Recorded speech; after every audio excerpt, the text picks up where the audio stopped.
porque está a começar o programa Academia e Ciência. O programa da comunidade académica, da comunidade científica, da comunidade empreendedora, daqueles que têm a responsabilidade de fazer ciência, de trabalhar para melhorar as condições de vida, aqueles que precisam de ser mais valorizados. Nós somos Academia e Ciência, estamos emitindo em FM, na frequência 102.5. Estamos aqui na urbanização Largo Patriota. E deste lado estamos Mário Valente na técnica, aquele que tem a responsabilidade de brindar-nos, fazer-nos deleitar de uma música agradável. E não tem estado a decepcionar. Está connosco também, aos microfones, Helena Reis Teves e Miguel Filho. Estaremos juntos aproximadamente 60 minutos. Esta emissão também pode ser ouvida através da www.radionova.co.au e o terminal telefônico 923-0202-66. O nosso convidado de hoje é o professor Yuri Kishina. É um especialista na área de economia, com quem conversaremos os contornos do Orçamento Geral do Estado, que está sendo discutido na Assembleia Nacional. Antes de darmos as boas-vindas ao convidado do dia, vamos convidar os nossos ouvintes para uma boa música ouvindo Kalema com o título Perfume. Então estamos aqui com o professor Yuri Kishina, um colega de profissão, e já levamos alguns anos juntos, não é? Exatamente. E juntos e às vezes misturados. Hoje já na academia o segredo não é a arma do sucesso. A parceria e a troca de experiência, o debate de ideias é que é de facto a arma do sucesso. Eu sei porque você existe, né? Eu sei quanto menos sei, quanto mais sei pouco, né? É o Sócrates que dizia. Então é muito bom aprender com todos. E na academia, basicamente, a base do desenvolvimento científico é a humildade. E este é o lema que, de facto, os acadêmicos, os professores, os investigadores levam, né, na vida. Como já dissemos, que tem estado a trabalhar em muitas áreas, não é? Embora penso que a sua principal atividade é mesmo a docência, certo? Naturalmente eu sou investigador, também tenho trabalho de consultoria externa, naturalmente, alguns empresários, algumas embaixadas que efetivamente precisam de perspectiva, informações sobre a economia angolana, os empresários quando chegam para Angola também têm passado algumas informações. E também no setor empresarial, que eu acho que é o fundamental. Quem está na ciência económica tem que efetivamente ter experiência prática daquilo que transmite, que escreve, que interpreta na academia, é nesse sentido. Nos últimos anos sabemos que tem estado em muitas áreas de atividade e também nos últimos meses mesmo tem estado a marcar presença em fóruns muito seletivos. Digamos, já podemos considerar uma personalidade VIP. Não é nem por isso, sempre na humildade, independentemente de contribuir em alguns fóruns muito restritos, mas não deixamos cair aquilo aí, nossa essência, né? Que é de facto a humildade e deixar legado do ponto de vista de contribuir para o desenvolvimento do país, particularmente as famílias e a sociedade em geral, é nessa perspectiva. Professor Kishina, vamos ao assunto. Neste momento, nós nos encontramos num grande dilema, um grande entre aspas, não é grande para nós que não entendemos nada de economia. É por isso é que o convidamos aqui. Está-se a discutir neste momento o Orçamento Geral do Estado, não é? E, como sempre, esse é um motivo de preocupação e interesse de qualquer cidadão atento. Por isso é que o chamamos para explicar-nos, mas assim de forma muito pedagógica, o que é que representa um Orçamento Geral de Estado para o país? Vida.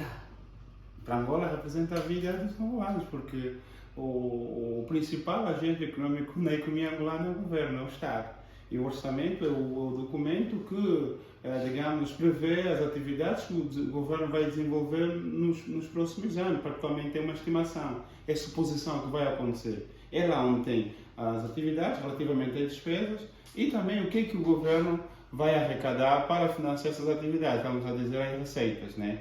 Todas as famílias têm um plano para o próximo ano. O governo também tem o seu plano, tem o seu programa, quer quantitativo, quer financeiro. E esse programa é representado e é estimulado pelo Orçamento Geral do Estado. Agora, para uma economia como a da Angola, que o governo que quase faz tudo, o governo é um dos maiores empregadores da economia, então o orçamento é a vida do angolano, o orçamento é a economia. As empresas prestam serviço ao Estado, dependem muito do mercado, que é o próprio Estado, que é o cliente também, a sociedade. Nós sabemos que é uma parte dos pais que trabalham, são funcionários públicos, né? E nessa perspectiva. E também é o orçamento que, de facto, pode influenciar para os próximos 5, 6, 7 anos, nós temos uma outra perspectiva, um outro país. Então é por isso que, de facto, o orçamento é importante e, naturalmente, as pessoas estão interessadas em saber como é que, de facto, vai se movimentar nos próximos anos. Qual é a perspectiva da inflação, o que o governo prevê crescer, se a economia vai crescer ou vai decrescer, qual é a expectativa da taxa de câmbio, qual é a expectativa relativamente se vamos exportar mais ou não, o que o governo prevê. Isso é muito importante para a correção dos investimentos dos empresários, do investidor estrangeiro, e também leva em consideração o próprio orçamento. Então é por isso que o orçamento é um documento extraordinariamente importante. Quando está a ser debatido na Assembleia Nacional, todo mundo leva em consideração, fica atento o que de facto vai cair de migalha para cada agente econômico nessa perspectiva. Hoje o governo, não é, que é o que penso, que elabora ou propõe o Orçamento Geral do Estado, tem muita atenção nas receitas e entre essas receitas realça-se ou tem dado especial atenção aos impostos, algo que não se fazia no passado. Qual a razão da preocupação do governo em ter os impostos com a importância que tem agora para as receitas do Orçamento Geral do Estado? Não é que o governo dava atenção aos impostos. Alguns impostos de uma área dava-se mais atenção e dava-se menos atenção aos impostos de uma outra parte da economia. Repara, as economias africanas, particularmente da África subsaariana, são divididas em duas partes. Economia não mineral, ou economia não quisto, ou seja, a economia não petrolífera ou não diamantífera, e a economia quisto, a economia mineral. Repara, quando há muita oferta de produtos minerais, os preços também estão muito altos, os governos africanos não prestam muita atenção aos impostos não petrolíferos. Aquilo está ligado às famílias, a renda, o imposto IVA, por exemplo. No passado, nós não dávamos muita importância relativamente aos impostos não petrolíferos. Por quê? Porque tínhamos uma mãe que dava de comer a todo mundo, que era o setor petrolífero. Mas essa mãe continua com menos dinâmica. Ou seja, repara, significa o quê? Que um setor que ao longo dos últimos 20 anos menos se investiu. Nós investimos muito pouco, menos de 15 anos ou 10 anos, não investimos muito. E, naturalmente, quando não há investimento, a tendência é que a produção cai. O preço pode bater 200 ou 150. Se não há produção, não aumenta a produção, as receitas de petróleo não vão aumentar. Ao contrário, até dá mais dor, porque os preços estão lá em cima, mas não estás a arrecadar muito pouco, porque você não está a produzir. Então, na ausência de receitas abundante que nós tínhamos no câmbio de 10, que o petróleo nos dava, naturalmente, o governo achou melhor fazer uma reforma tributária, se bem até que a reforma vem antes da queda do preço do barril de petróleo, mas era fundamental alterarmos a filosofia e a geografia tributária do país. Fez-se uma reforma tributária, começou com PERT, no sentido de estruturar o sistema tributário, se bem que a estruturação foi mais complexa, colocamos ainda muito mais complexo, não simplificamos como tal, como os outros países fazem, e, naturalmente, as pessoas, o povo, começou a sentir que, afinal de contas, é dos impostos do povo, né, que, de facto, o governo desenvolve as suas atividades. Esses impostos do povo, qual é a sua opinião? Não acha que o governo tem sido agressivo demais na implementação de impostos que tocam diretamente aos rendimentos, como são, por exemplo, o IVA? e o IRT, refiro-me na percentagem com que se inicia, serem muito altos e em sociedades que não estão preparadas, não têm uma mentalidade para aceitar essa aplicação do IVA ou dos impostos e colocam-se percentagens muito altas. Vamos lá ver, o professor Filho vê que é agressivo na perspectiva dos retornos dos impostos, ou seja, se os retornos dos impostos fossem mais impactantes na vida das pessoas, positivamente, o professor Filho não sentiria que é muito agressivo em cobrar imposto. Normalmente o que é que acontece? Os agentes econômicos só sentem que o governo está a cobrar muito em função da contrapartida dos serviços, né? Naturalmente o governo colhe imposto, no sentido de quê? De financiar as despesas, de fazer aquilo que nós não conseguimos fazer, como saneamento, educação, saúde, por exemplo, infraestruturas produtivas para aumentar a produtividade e criar mais riqueza. Se há ausência, se os impostos não estão a ser dirigidos para esse sentido, o impacto na vida das pessoas, por exemplo, o emprego, que é o melhor canal para reduzir, que é sentido pelas pessoas, né? Nós só conseguimos atingir o bem-estar, que é o sentido de nossa satisfação, da nossa necessidade, através do emprego. Se o desemprego aumenta, mas estamos a colher imposto, se a saúde não melhora, mas estamos a colher imposto, se a educação não melhora, mas estamos a colher imposto, se o saneamento, as estradas não estão interessantes, mas estamos a arrecadar cada vez mais imposto, aí o povo sente que há uma agressividade de colher imposto.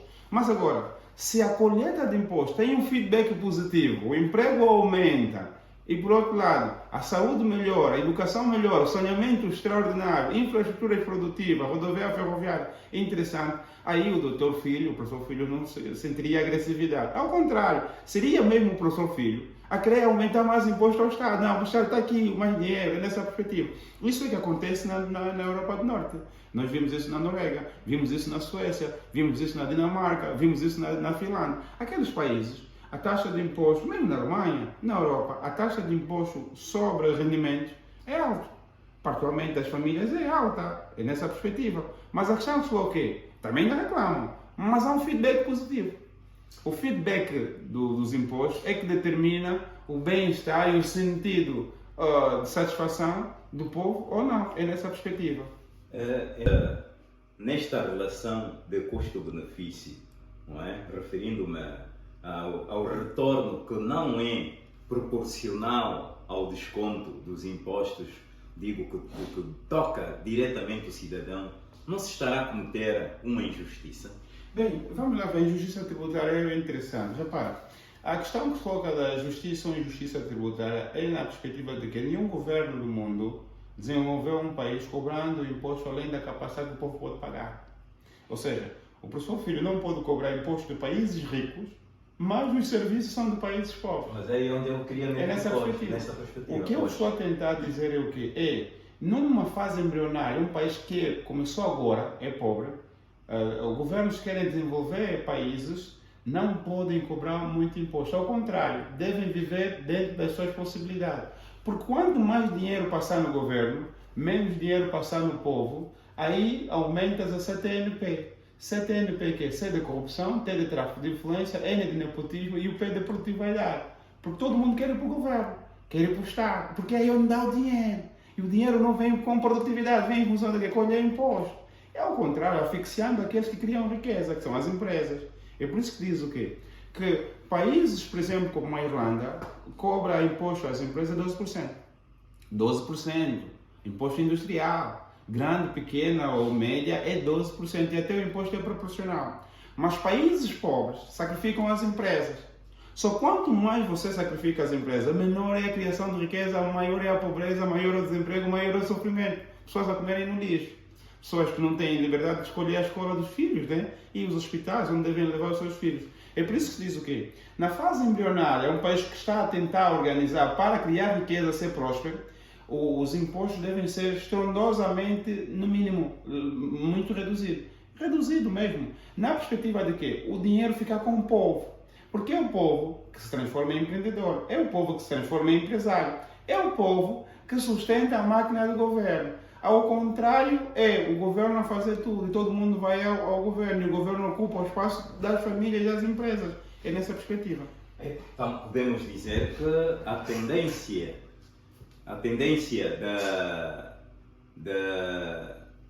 da implementação, portanto, da política tributária neste momento, tende na criação de mais pobres. Mas vai responder esta pergunta ou esta questão depois das publicidades. Essa, infelizmente, a Krishna, não é? Krista.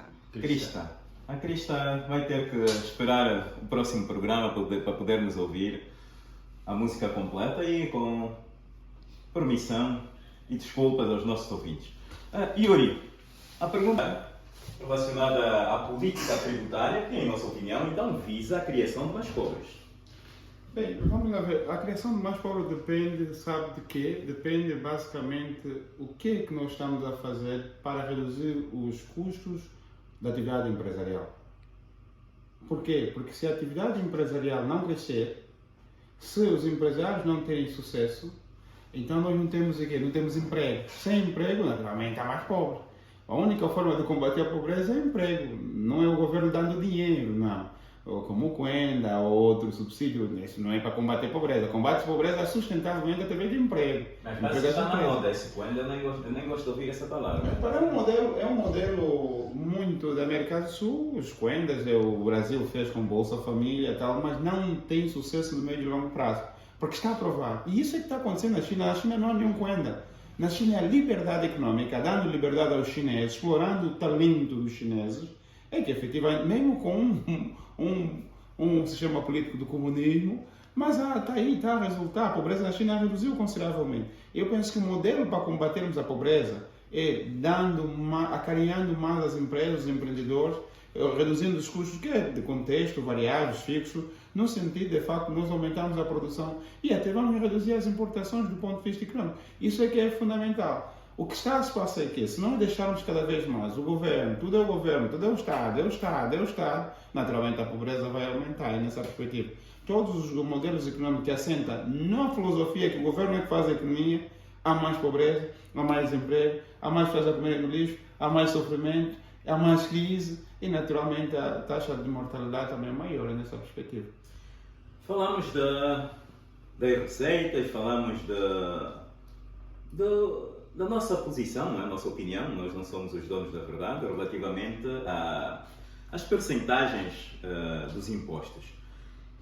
Será que o governo, e temos estado a ver o grande esforço, a preocupação em baixar o IVA, não é? Para ver se diminui o aperto, o esforço financeiro das famílias na redução dos preços dos produtos básicos.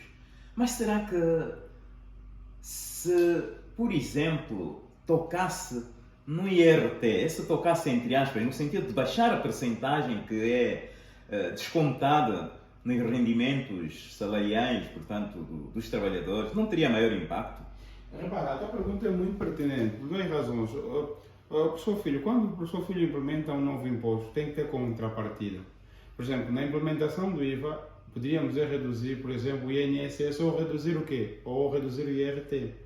E já agora, a redução do IVA não reduz o preço, professor Filho, não reduz em nenhuma parte do mundo que se reduzir o IVA vai reduzir os preços.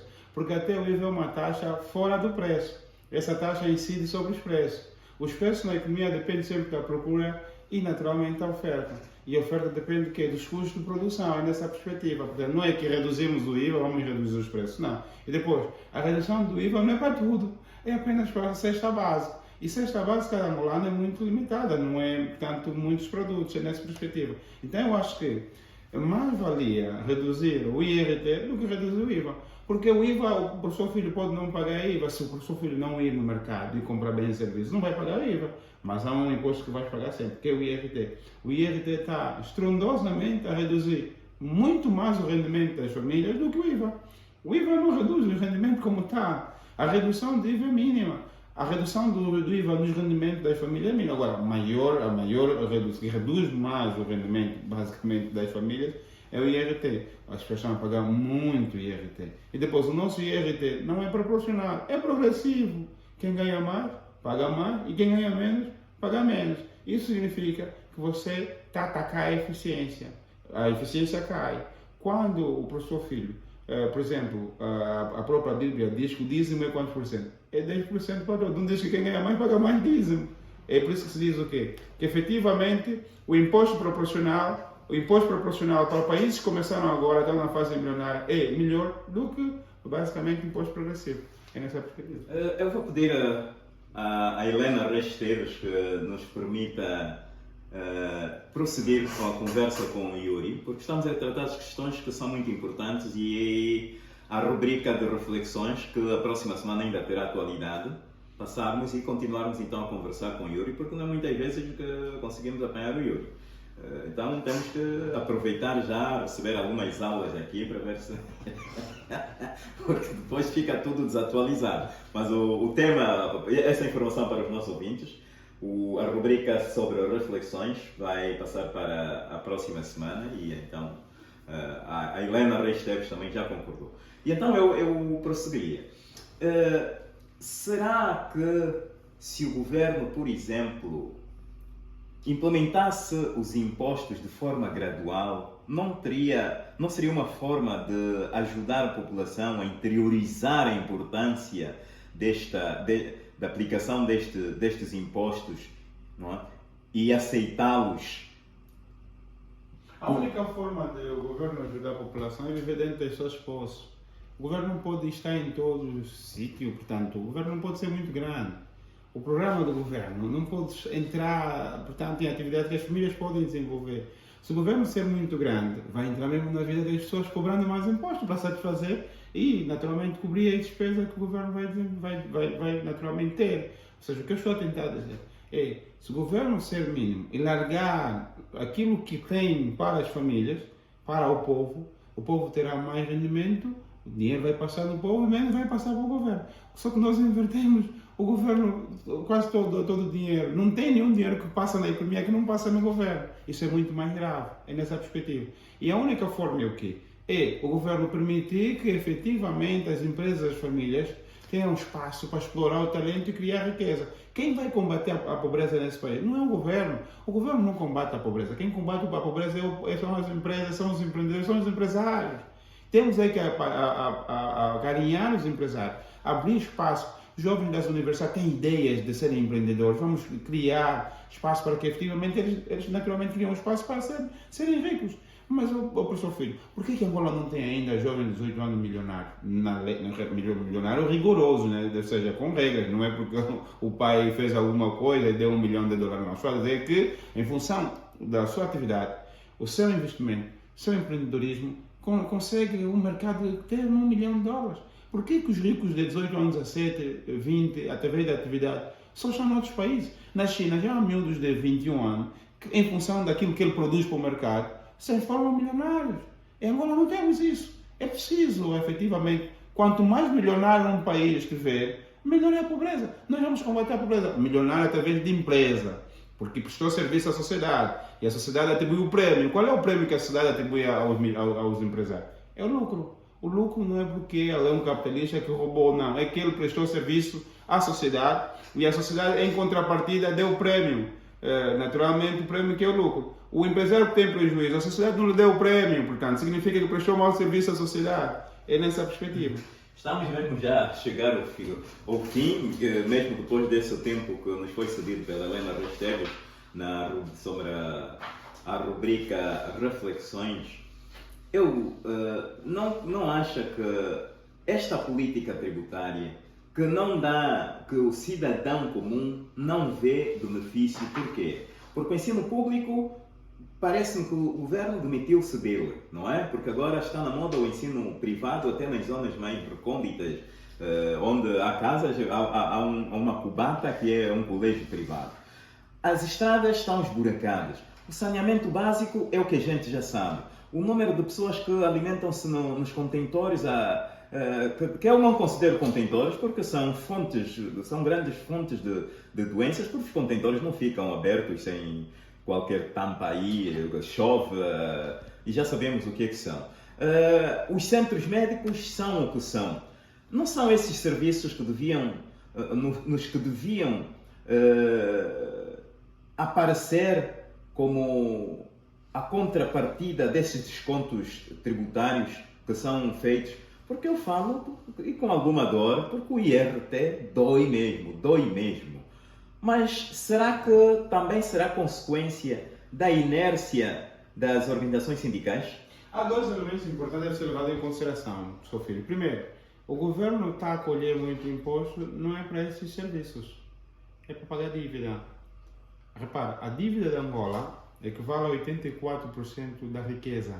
84% da riqueza do país é dívida. E a única forma de pagar a dívida é através dos impostos. E repare, quanto mais um país tem dívida, menos dinheiro resta para as questões sociais do país. Quer dizer, então, Isso significa o quê? Que esse ano, por exemplo, próximo ano, o governo 59% do orçamento é para pagar dívida. Despesas financeiras, quase 60%. Isso significa que o orçamento só tem 41% para os serviços sociais, educação, saúde, saneamento. significa que também estamos a hipotecar as próximas gerações, porque serão eles a pagar os nossos excessos, os nossos caprichos que têm como consequência essa dívida. Seja, quanto mais dívida o país tem, entra na armadilha de aumento de imposto perpétuo até 2027, 2030, porque você tem muita dívida. Então, nessa perspectiva, ou seja, quanto mais o país tem dívida, estamos a falar 85% da riqueza é dívida, quer dizer que só ficamos com 15% da riqueza. E este próximo ano, os serviços financeiros que o governo tem para pagar é 60% do orçamento. É só 41% é que vai para o setor social, para a educação, para outras coisas. Então, o espaço para criar riqueza, para contribuir em reduzir os custos das empresas para serem milionárias, porque até a despesa de capital, que é aquilo que eu chamo de chá do dia, é muito baixa. Dias de conhecimento, habilidade, dia de dinâmica, inovação e autodidatismo é muito reduzido. Ou seja, é preciso o governo ver dentro das suas posses. Por exemplo, professor, vamos lá ver. Esse ano o governo cativou 50%, nem conseguiu realizar todas as despesas. Todas as despesas ficaram abaixo de 60%. É muito de 60%, abaixo de 50%. Então, como é que o professor Filho vai fazer um orçamento de 24 bilhões? Se este ano foi de 20, não conseguiste realizar, o próximo ano aumentaste para 24 bilhões. Ou seja, a tua estimativa tem maior probabilidade de acontecer o que aconteceu esse ano. Esse ano esperávamos ter superavitário, poupança. O que é que tivemos? Déficit, dívida. É nessa perspectiva. Próximo ano também estamos a perspectiva ter superávit, também podemos ter dívida, déficit. É nessa perspectiva. Então, é fundamental, quando não se tem dinheiro, do ponto de vista orçamental, tem que conversar, os pais em casa conversam com os filhos. Olha, filho, o pai foi demitido de serviço, agora não teremos 3 refeições ao dia, teremos só 2. Vamos capitalizar, porque quando o pai arranjar um novo emprego, vamos voltar à nossa forma normal. A questão é o quê? Nós continuamos com o orçamento de expansão, de gastar, taxar, gastar, taxar, gastar, taxar, gastar. Qual é o modelo para o futuro? Como é que a economia vai criar riqueza quando você tem um orçamento? É gastar, taxar, gastar, taxar, gastar, taxa, gasta, taxa. Porque isso não é difícil, naturalmente, termos um orçamento de criação de riqueza. O orçamento tem que estar virado o quê? Viver dentro das nossas posses e gastar em setores que têm efeito multiplicador para criar riqueza e, naturalmente, no futuro termos mais riqueza para a prosperidade, nessa perspectiva. O que quer dizer que com o atual sistema de gestão, ou de comportamento, não é de gestão, comportamento dos nossos administradores, gestores da coisa pública, do erário, e também no mundo empresarial que existe uma desorganização, e no mundo da banca, onde também os créditos são seletivos e aplicam-se condições muito difíceis para adquirir crédito, estamos condenados então a empobrecer. Mas os bancos não são culpados, professor Filho. Número 1, o dinheiro não é do banco, é do cliente, é de quem deposita. Os banqueiros não podem conceder crédito torto e direito. E já agora, o banqueiro só concede crédito se a tua economia tem perspectiva de crescimento. Se a perspectiva de crescimento da economia não é muito interessante, a economia não está a crescer, qual é o louco bancário que vai conceder crédito à economia? O dinheiro não é dele. E até muito, muito bom que o setor bancário não tem crise, como a economia tem, como tal. Poucos bancos não estão à falência, senão seria o derraste da economia. Depois, um outro elemento importante. E outra coisa é confiança. Também não há confiança, os bancos não podem conceder crédito. Mesmo se eu fosse bancário, eu não ia conceder crédito nessa economia que não há confiança, não há perspectiva de crescimento. Eu fico estranho quando as pessoas começam a acusar os bancos. O dinheiro não é dos bancos, são dos clientes. Depois, repara, é fundamental alterarmos a filosofia econômica. O nosso modelo econômico deve ser alterado. O nosso modelo econômico não é de criação de riqueza, é de consumo.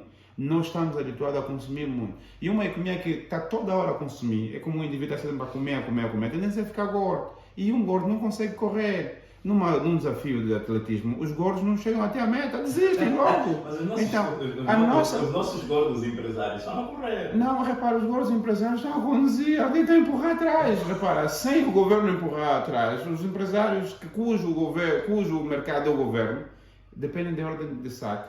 Uma boa parte dos nossos empresários são rentistas, dependem do título do Estado. É nessa perspectiva, portanto, eu acho que é fundamental reestruturar a economia, alterar o modelo para que efetivamente a economia possa crescer, criar riqueza e ter impacto na vida de crianças que ainda não nasceram nesse sentido. Ok, estamos mesmo no limite. Muitas perguntas ficaram por serem feitas e acredito que os nossos ouvintes lá do outro lado também tenham gostado. Só temos que agradecer a presença do professor Yuri Kishina. Vamos pedir depois um dia o nosso responsável aqui, o João Pinto, para darmos mais tempo, porque não é fácil falar de economia, não é, neste pouco tempo. Por isso, professor Yuri Kishina, muito obrigado pela sua presença aqui. E nós também, eu e a Helena Reis Teves, nos vamos despedir, como sempre, com a nossa citação de Sócrates, que a vida sem ciência é uma espécie de morte. Boa continuação a todos que estão lá do outro lado e contem connosco na próxima quarta-feira, à mesma hora.